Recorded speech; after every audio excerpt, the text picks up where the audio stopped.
Are you Greek? And do you feel pressured being Greek? I don't know. Do you feel pressure I don't being know, Greek?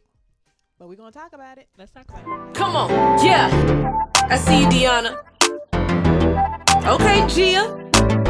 DST, D9. Let's go, let's go, let's go. It's violets and pearls with the Delta girls. Okay. Wearing crimson and cream, call them chocolate supremes. And if you're shopping for things like popular things, they got all of the things from clothes to jewelry. It's a dream to talk about things the D9 way. It feels good to be Greek and change lives, man. It feels good to uplift, to give back and speak facts. Violets and pearls is where it's at. Come on, yeah. V&P, everybody say, hey, it's a violets and pearls day. Yep, V&P.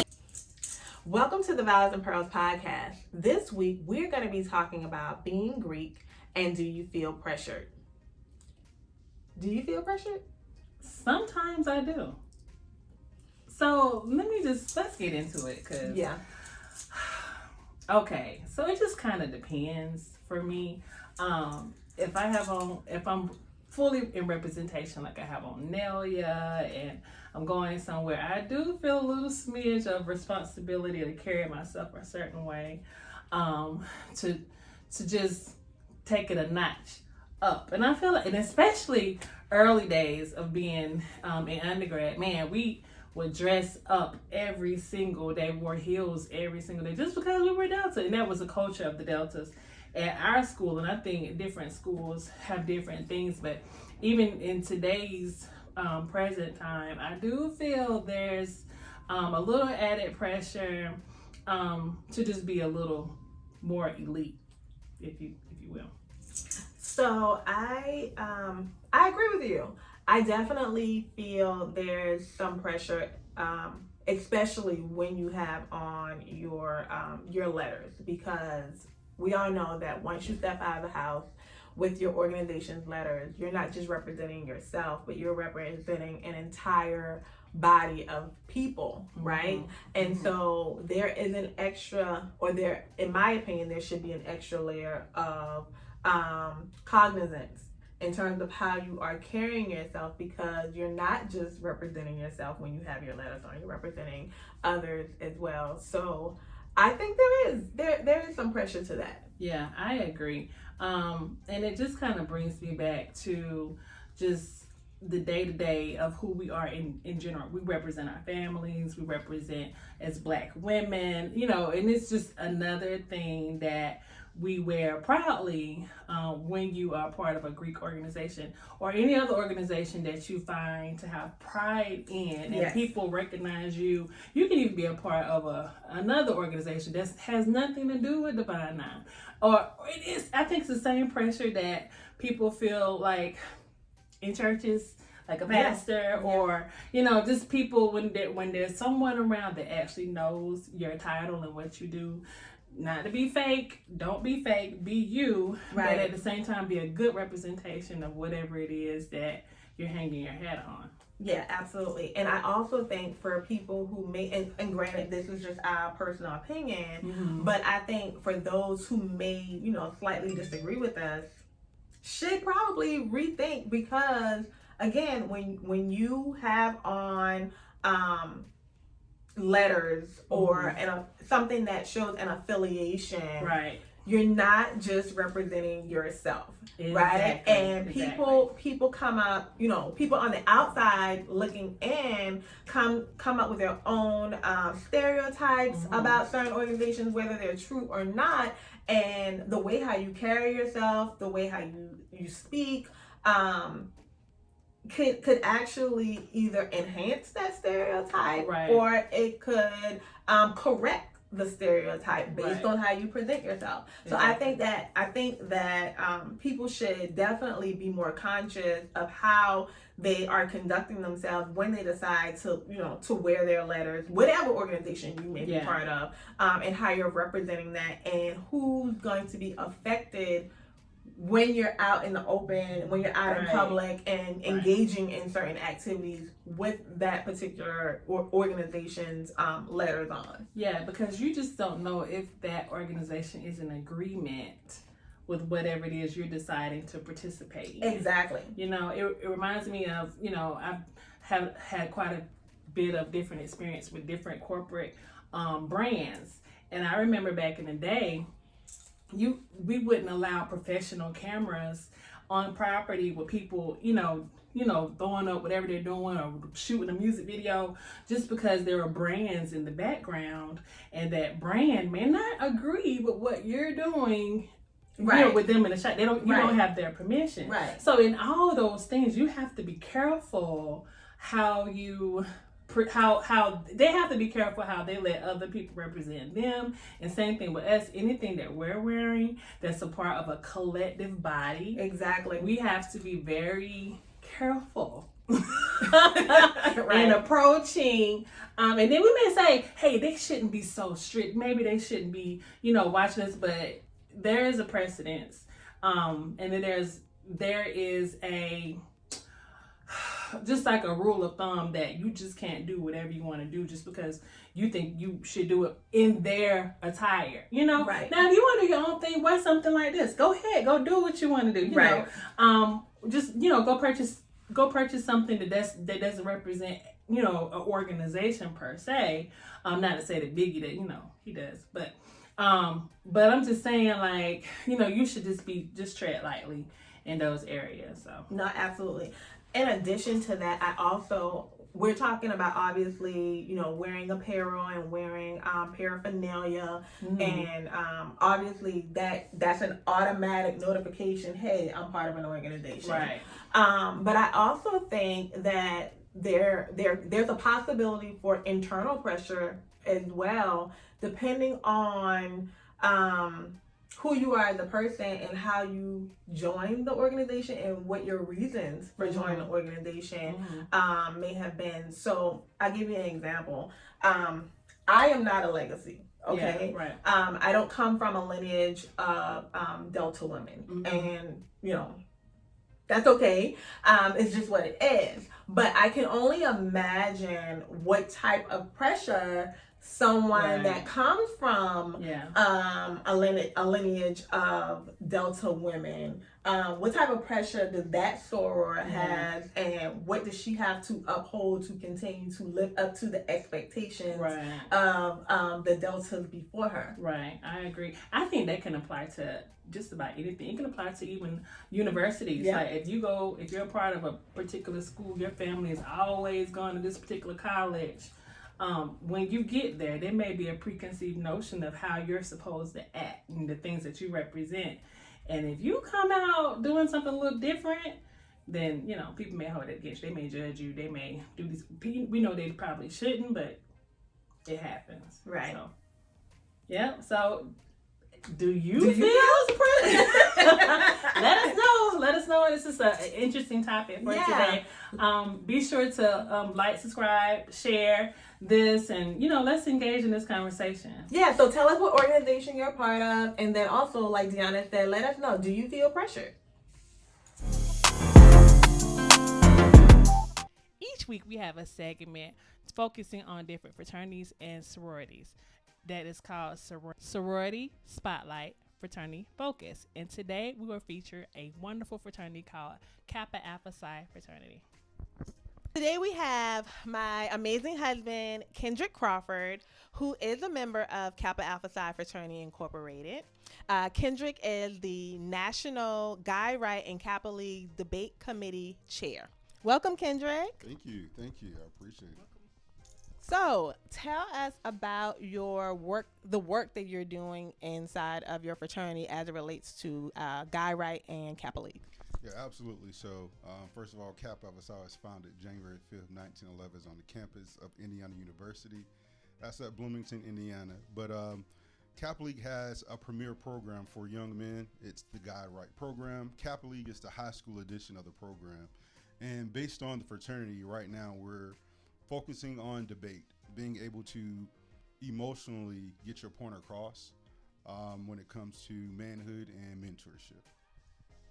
I think that's amazing. So I know as your wife that you have been doing a lot of amazing things in the fraternity as it relates to teaching the young men of how to properly debate. And just recently, your your organization took part in a national debate that took place in St. Louis, Missouri. Would you like to talk more about that? I will expound more. So, absolutely. So, Kappa Alpha Psi had its first centennial of 100 years for Guy Riding Kappa League. And based on that particular event, the premier event was a debate. Being that I am the chair for the debate team in committee across the entire nation, we were able to start on an international level as well as locally here in the United States. And we did everything online for about 2 years. That was during the COVID time frame. And it was just a trial, and it went so well that we took it on the road. And basically what we did is we had a final four, if you will, of debate. And throughout that time, we allowed the young men to learn debate, all the various aspects of debate, and that included just generically research, scholarly research and articles, which is really big for all components of life. Even us as adults, we're still doing scholarly research on a regular basis. And from there, simply teaching the young men how to speak, how to project. That's also a skill, a soft skill that's used on a daily basis in the work field. From there, debate just goes to competition, which is an aspect of Guy Riding Kappa League. We want to teach the young men how to properly get their points across, even if it's from a competition standpoint. And to speak more on some of the things you mentioned, so we were recently in St. Louis. We were sponsored by Harrisville State University, which is a very profound HBCU in St. Louis, as well as St. Louis University. They sponsored the Kappa League and Guy Right on a national level. We brought in all the teams, all the champions competed on that level, and we were able to give away $10,000 in scholarship money to various kids, as well as laptops. We even gave away trophies, medallions, to let them know how important debate is so that they'll continue to want to push for the pinnacle of life. I think most importantly, we gained many social skills there across the board that will help these young men. Sponsorships also came out of this event. So we're now being sponsored by American Airlines. That's amazing. Absolutely, yep. So they're going to take care of all the travel for the young men coming up in various stages of debate.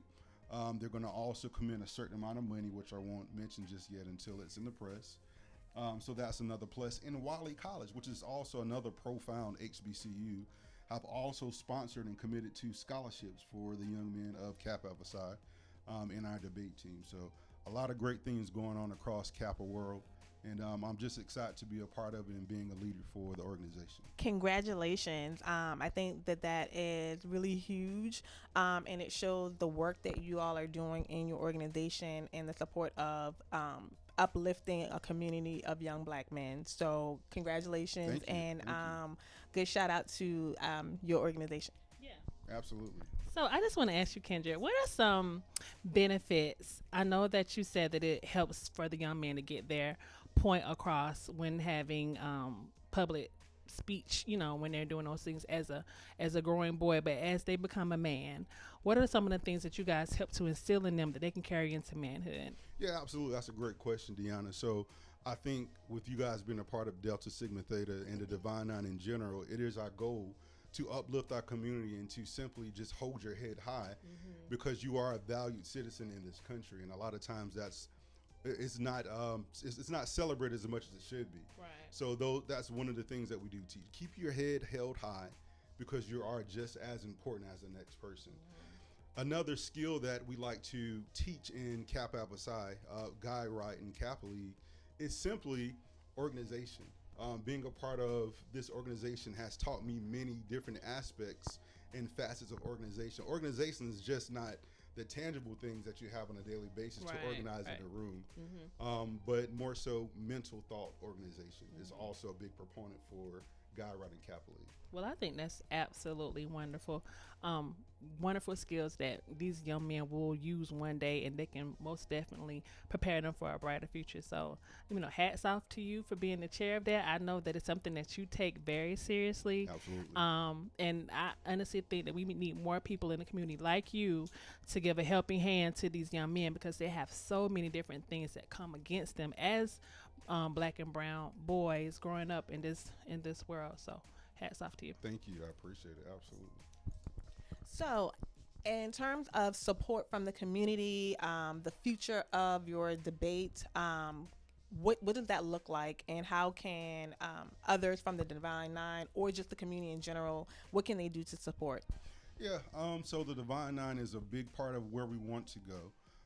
There's a lot of talk for competition across various Divine Nine organizations. It's still in the works. I will tell you that I applaud Violets and Pearls and what you guys are doing across the D9 and the Greek world, if you will. I would love to introduce Violets and Pearls as to having a debate team at some point. And I would like that sponsorship to come from Violets and Pearls because you are prominent in Delta Sigma Theta and some of the things that are going on right now in the world. So that's one of the things I would like to do. Phi Beta Sigma, the Alphas, all the organizations, we want to introduce them to debate, their children, their kids, even some parents and adults, members of the D9 who may not understand what debate is and where it can take you. But those are some of the things we're looking to do. We want to push it out. I will tell you, we have no sponsors for cookouts and food, so we would love to get the Omegas a cook because they probably won't be able to participate as much as the other organizations. But we would love to have them do cookouts for us. But yeah, that's what we're looking to do across the. He didn't mean it, bro. He didn't mean it. Nah, you know what? It's all in fun, but nah, we do have an opportunity to make sure that our young men are impacted, young ladies as well as the sororities have young ladies that can also compete. So that's what we're doing. In the next couple months, we'll start up again to get this next competition on the way. So thank you. We are excited to learn more as this continues to evolve. Before we close, so this episode's topic was about being Greek and feeling pressured. So we just wanted to take a few minutes to ask you, from your perspective, being Greek and also being in the limelight in terms of the position that you hold, do you feel any type of pressure? You know, I think that's an amazing question. I think for me, pressure is only cultivated if you allow it to be pressure. And I think being a part of the Divine Nine, Kappa Alpha Psi, which is the best fraternity in the world, in my opinion, there's no pressure unless you're not doing what you're supposed to do. And I think this should be a shout out to anyone that's a part of the Divine Nine. You committed yourself to something that's bigger than you. So the only way you have pressure is if you're not inputting yourself into the community as your founders wanted you to do. And that commitment will just continue to transcend across year to year and generation to generations for our organizations. The pressure is only there to make sure that we survive as sororities and fraternities. And it's really simple. We all know what to do. So that's my opinion. I have no pressure because there's a divine destiny for me within Kappa Alpha Psi, and I've already seen the fruition of that just based on me serving and being who I am. So no, there's no pressure for me to continue to do or not do a certain thing, in my opinion, if that answers your question. No, absolutely, absolutely. And we thank you for that. So is there anything else you want to let us know before we close out, before this segment concludes, with regards to Kappa League? Yeah, so Kappa League has a lot of different things that we're doing. So if anyone's watching the podcast from international, I want you guys to go to kappaleaguetv.com. If you're in the United States, it's kappaleaguetv.org. We're going to change it over to .com, but subscribe. We have an opportunity to give more scholarships out, and we're going to be sponsored by some of the big television stations in California. So by subscribing, giving us 10,000 subscribers, it'll make the dreams come true for a lot of young men. That's one thing. The last thing I want to say is, once again, shout out to Violets and Pearls for all the great things you're doing, from your paraphernalia, now a new podcast. You're giving people a voice and an opportunity to speak and to make it known that there are great things going on in the Divine Nine, regardless of what the media may say. And I just think it's remarkable for you to step out on faith and do what you're supposed to be doing as an organization. Well, thank you. We received that. That concludes our segment for today. Thank you. Bye.